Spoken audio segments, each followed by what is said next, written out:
ಇನ್ನು ಕೆಎಸ್ಆರ್ಟಿಸಿ ಜೊತೆಗೆ BMTC ticket ದರ ಕೂಡ ಏರಿಕೆ ಆಗಿದೆ. ಬಿಎಂಟಿಸಿ ಟಿಕೆಟ್ ದರ ಏರಿಕೆಗೆ ಮೆಜೆಸ್ಟಿಕ್ನಲ್ಲಿ ಪ್ರಯಾಣಿಕರು ಏನಂತಾರೆ ಅವರನ್ನ ನಮ್ಮ ಪ್ರತಿನಿಧಿ ದೀಪಾ ಮಾತನಾಡಿಸೋ ಪ್ರಯತ್ನ ಮಾಡಿದ್ದಾರೆ. ಬನ್ನಿ ನೋಡೋಣ. ನಷ್ಟು ಬಸ್ ದರವನ್ನ ಸರ್ಕಾರ ಹೈಕ್ ಮಾಡೋ ಮೂಲಕ ಒಂದ್ ರೀತಿಯಾದಂತಹ ಶಾಕ್ ಕೊಟ್ಟಿರುವಂತಹದ್ದು. ನಿಜಕ್ಕೂ ಇದು ಯಾಕಂದ್ರೆ ಶಕ್ತಿ ಯೋಜನೆ ಕೊಟ್ಟ ಬಳಿಕ ಒಂದಿಷ್ಟು ಲಾಸ್ಗಳು ಆಗ್ತಿತ್ತು ಅನ್ನುವಂತಹ ಮಾತುಗಳು ಕೇಳಿ ಬರ್ತಿತ್ತು. ಆದ್ರೆ ಅದೆಲ್ಲದನ್ನು ಕೂಡ ಸರಿದೂಗಿಸೋದಿಕ್ಕೆ ಇದೀಗ ಬಸ್ ರೇಟ್ ಅನ್ನ ಹೈಕ್ ಮಾಡಿದೆ. ಆದ್ರೆ ಇದರ ಎಫೆಕ್ಟ್ ನೇರವಾಗಿ ಪುರುಷರಿಗೆ ಬೀಳ್ತಿದೆ ಅಂದ್ರೆ ತಪ್ಪಾಗ್ಲಿಕ್ಕಿಲ್ಲ. ಯಾಕಂದ್ರೆ ಪ್ರಯಾಣಿಕರ ಮೇಲೆಯೇ ಈ ಒಂದು ಹೊರೆ ಬೀಳುವಂತಹದ್ದು. ಹಾಗಾಗಿ ಒಂದ್ ರೀತಿಯಾಗಿ ಈ ಒಂದು ಬಸ್ ರೇಟ್ ಹೈಕ್ ಪುರುಷರ ಮೇಲೆ ಬೀಳ್ತಿದೆ. ನಮ್ಮ ಜೊತೆಗೆ ಒಂದಿಷ್ಟು ಜನ ಪ್ರಯಾಣಿಕರಿದ್ದಾರೆ, ಮಾತನಾಡಿಸ್ತಾ ಹೋಗ್ತಾನೆ. ಸರ್, ಬಸ್ ರೇಟ್ ಹೈಕ್ ಆಗಿದೆ, ಏನ್ ಹೇಳ್ತೀರಾ? ಹೌದು ಮೇಡಮ್, ಇವಾಗ ಡೈಲಿ 5 ರೂಪಾಯಿ ಎಕ್ಸ್ಟ್ರಾ ಕೊಡಬೇಕು ಅಂದ್ರೆ ದಿನಕ್ಕೆ 10 ರೂಪಾಯಿ ಆಯ್ತು, ತಿಂಗಳಿಗೆ 300 ರೂಪಾಯಿ ಆಯ್ತು. ನಮಗೆ ಇಂದಿರಾ ಕ್ಯಾಂಟೀನ್ ಕೆಲಸ ಮಾಡ್ತೀವಿ, ನಮಗೆ ಬರೋದು 9,000 ಸಂಬಳ, ಅದನ್ನ ಯಾರು ಹೈಕ್ ಮಾಡಿಲ್ಲ. ಆ ನೆಟ್ಟಿಗೆ ಆ BBMP ಸಂಬಳ ಬರೋದು ಸಹ 3 ತಿಂಗಳು ಸಮಸ್ಯೆ ಇದೆ. 3 ತಿಂಗಳು ಸಂಬಳ ಹಾಕಿಲ್ಲ. ಈಗ ಹೊಸ ಟೆಂಡರ್ ಚೇಂಜ್ ಆಗಿದೆ ಅಂತೇಳಿ 1 ತಿಂಗಳು ಸಂಬಳ ಮಾತ್ರ ಹಾಕಿದೆ, ಇನ್ನೂ 2 ತಿಂಗಳು ಪೆಂಡಿಂಗ್ ಇದೆ. ನಮಗೆ ಬಸ್ಸು ತುಂಬಾ ಅನುಕೂಲಕರ ಆಯ್ತು ಮೇಡಮ್. ಇವಾಗ ಲೇಡೀಸ್ ಟಿಕೆಟ್ ಯಾರು ಮಾಡೋ ಫ್ರೀ ಮಾಡೋ ಅಂತ ಹೇಳಿದ್ರು, ಶಕ್ತಿ ಯೋಜನೆ ಕೊಟ್ಟಿದ್ರು. ಹೌದು ಮೇಡಮ್, ಯಾಕೆ ಮಾಡೋ ಅಂತ ಹೇಳಿದ್ರು ಮೇಡಮ್, ಯಾರು ಕೇಳಿರಲಿಲ್ಲ ಪಾಪ.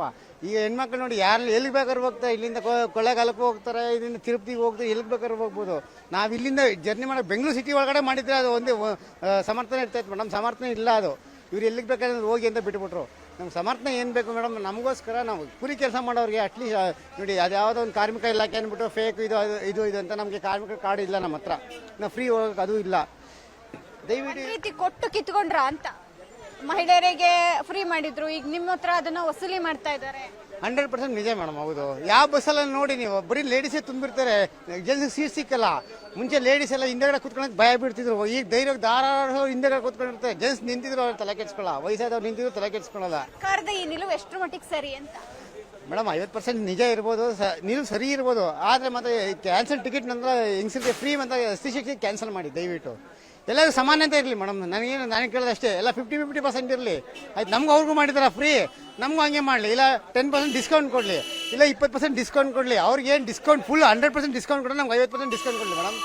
Okay, thank you madam. Okay, ಒಂದಿಷ್ಟು ಪ್ರಯಾಣಿಕರ ಮಾತಿದ್ದು. ಅವ್ರಿಗೆ ಯಾಕೆ ಫ್ರೀಯಾಗಿ ಕೊಡ್ತಾ ಇರೋದು, ನಮಗೂ ಕೂಡ ಫ್ರೀಯಾಗಿ ಕೊಡಿ, ಯಾಕಂದ್ರೆ ನಮಗೂ ಕೂಡ ಬರ್ಡನ್ ಆಗುತ್ತೆ ಅನ್ನುವಂತಹ ಮಾತುಗಳನ್ನ ಹೇಳ್ತಾ ಇದ್ದಾರೆ. ನಮ್ಮ ಜೊತೆಗೆ ಇನ್ನೊಬ್ರು ಪ್ರಯಾಣಿಕರಿದ್ದಾರೆ.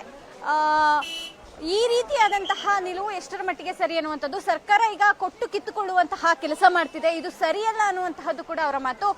ಒಂದ್ ರೀತಿಯಾಗಿ ಸರ್ಕಾರದ ವಿರುದ್ಧ ಪ್ರಯಾಣಿಕರೆಲ್ಲರೂ ಕೂಡ ಗರಂ ಆಗಿದ್ದಾರೆ. ಈ ರೀತಿಯಾದಂತಹ ನಿಲುವು ಸರಿಯಲ್ಲ ಅನ್ನುವಂತಹ ಮಾತುಗಳನ್ನ ಆಡ್ತಿದ್ದಾರೆ. ಹಾಗಾಗಿ ಸರ್ಕಾರ ಯಾವ ನಿಲುವನ್ನ ತೆಗೆದುಕೊಳ್ಳುತ್ತೆ, ಯಾಕಂದ್ರೆ ಈಗ ಮಹಿಳೆಯರಿಗಷ್ಟೇ ಫ್ರೀ ಕೊಟ್ಟು ಪುರುಷರಿಗೆ ಈ ರೀತಿಯಾದಂತಹ ಬಸ್ ರೇಟ್ ಹೈಕ್ ಮಾಡಿರುವಂತಹದ್ದು ಸರಿಯಲ್ಲ ಅನ್ನುವಂತಹದ್ದು ಅವ್ರ ಮಾತು. ಕ್ಯಾಮರಾಮನ್ ರವಿ ಜೊತೆ ದೀಪಾ ಕುಕ್ವಾಡ, ಪವರ್ ಟಿವಿ, ಬೆಂಗಳೂರು.